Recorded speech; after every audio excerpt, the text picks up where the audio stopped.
Hello viewers, আসসালামু আলাইকুম। সবাই কেমন আছেন? আশা করি সবাই ভালো আছেন। আল্লাহর রহমতে আমরা সকলেই ভালো আছি। আমার চ্যানেলে নতুন হয়ে থাকলে অবশ্যই আমার চ্যানেলটা সাবস্ক্রাইব করে পাশে থাকা বেল আইকনটি ক্লিক করে দিবেন। এই তো আজকের আমার ডেইলি ব্লগে আমি রান্না করতেছি। মাংসটা আমি মাখায় রান্না বসাই দিছি, আপনাদের সাথে শেয়ার করতে পারি নাই, কিন্তু মাংসটা বসায় রান্না করলে আমার বেশি মজা লাগে। কারণ আমার মাংসটা দেখেন আমার ঘরের অবস্থা কি। ঘর এগুলা রান্না করব, পাশাপাশি রুম পরিষ্কার করব।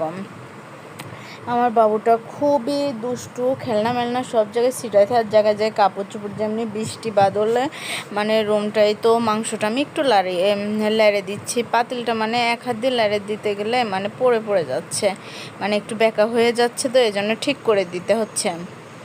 মাংস রান্না করব, আলু আর পটল ভাজি করব। এই তো আমরা দুজন মানুষ, এগুলো রান্না করলে আমাদের মধ্যে হয়ে যাবে। আপনাদের সাথে একটা কথা শেয়ার করি আজকে। আমার আমার রান্নাটা জানি না কেমন লাগে, কিন্তু আমার কাছে অনেক মানে ভালো লাগে। আপনারা চাইলে আপনারা এইভাবে মাখায় মাংস রান্না করতে পারেন, অনেক সুন্দর হবে। এখন এই তো পটল ভাজিটা হচ্ছে। পটল ভাজিটা মানে এই চুলাটা একটু আস্তে চলে, তো এই জন্য মানে একটু তো আমি এই সুযোগে রান্নার পাশাপাশি আমি ঘরটাও পরিষ্কার করে নিয়েছি।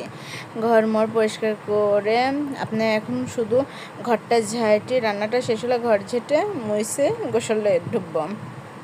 আমার বিচ্ছুটা আমার ঘরে দেখেন কাপড় চোপড়ে ভরা, মানে খাইছে লাড়ে দেওয়া হয়েছে। তো আমার বাবুটা দেখেন আমার রান্নাঘরে কী অবস্থা করছে।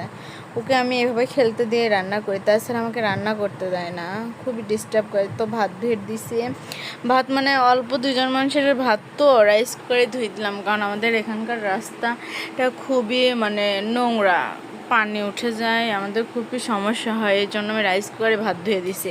কারণ রাইস কুকারে ভাত না রান্না করলে তো আমার হচ্ছে গ্যাস ফুরাই গেলে এখন গ্যাস আনা খুবই কষ্টকর। এই তো আমার মাংসে পানি দিয়ে দিছি, মাংসটাও হওয়ার দিকে।